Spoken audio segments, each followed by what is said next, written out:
Сәлем достар, баршаларыңызға қайырлы күн. Сіздермен Әсел Алшоғыразқызы. Бүгінгі видеороликте қарапайым шоколадты пирогтың жаңғақпен жасалған рецептісін бөлісетін боламын. Сондай керемет дәмді болып шығатынына 100% сенімдімін. Және де 7 см болып көтеріледі.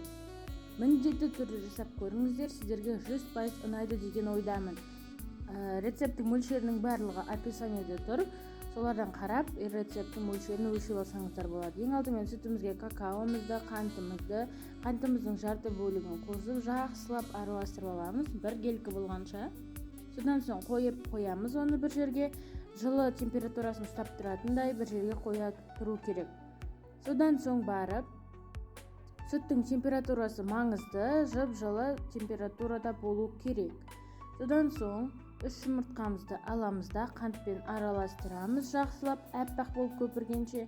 Одан соң сұйық май, ұн мен разрыхитель, яғни қопсытқышты қосып жақсылап араластырамыз да. Оны да осылай жақсылап араластырып болған соң шоколадты ганажымызды қосамыз жаңағы. Бұл пирогтың жасалу рецептісінің ерекшелігі осы сүт пен какаоны араластырып бөлек қойып қойғанда, сол кезде шоколадты кәдімгі вкус болады, яғни дәмі сондай шоколадты болып көрінеді.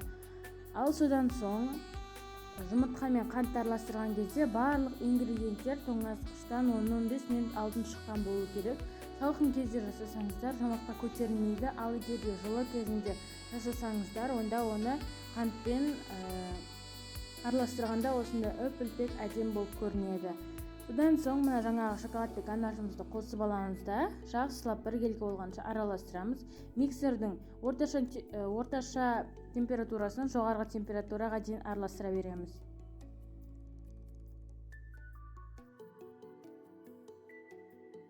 Ұнды қосар кезде қопсытқышпен араластырып алып, оны електен өткізіп қосқан жөн, себебі елек ол ұнның арасына ауа жібереді. Ал егер де сол күйі ыдыстан алған күйі ұнды қоса салсаңыздар, онда ол көтерілмей қалуы мүмкін.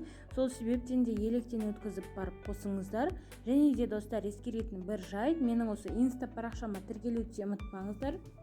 Видеоның жоғарғы жағына қарасаңыздар, инста парақшаның осындай атауы белгіленген, сол жерге тіркеліп қойыңыздар міндетті түрде. Ал одан кейін ол жерде мен жеңіл-желпі рецепттермен бөлісетін боламын, сондықтан қапы қалып кетпеңіздер.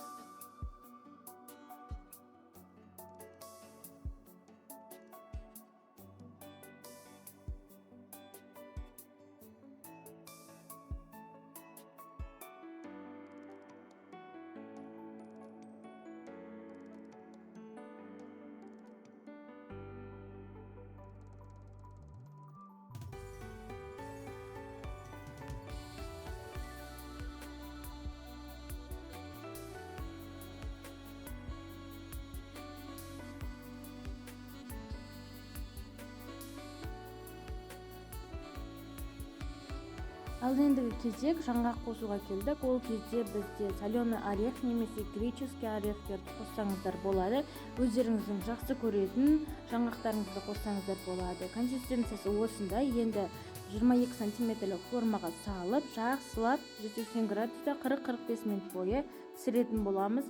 Бастапқы 30 минутта мүлде ашпаңыздар. Өздеріңіздің духовкаларыңызды, әйтпесе ол осы ауа кіріп басылып қалу мүмкін. Міне мен пергаментный бумаганы осылай жасап жатырмын. Дәл видеодағыдай жасап, осылай формаға бір келкі етіп төсеп шығыңыздар. Содан соң пешке саламыз.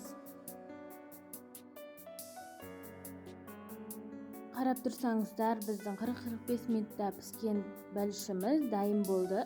Оны міндетті түрде ағаш таяқшамен тексеріп алыңыздар. Ал егер де ол құрғақ болып шықса, онда ол пісті деген сөз. Ал егер де жабысып тұрса, онда біраз духовкада ұстай тұру керек. Әртүрлі безендірулермен осы бәліштеріңізді безендірсеңіздер болады. Мен жай ғана қантымтағын септім. Сіздер олай әсемдемей-ақ жасап көрсеңіздер де өте дәмді болып шығады. Міндетті түрде жасап көріңіздер, сондай керемет болып шығады, сөз жоқ. Сіздерге видео ұнады деген ойдамын. Видео ұнаса тіркеліп лайк басып, пікірлеріңізге өздеріңіздің бәліштеріңіздің қандай болғанын жазып кетіңіздер.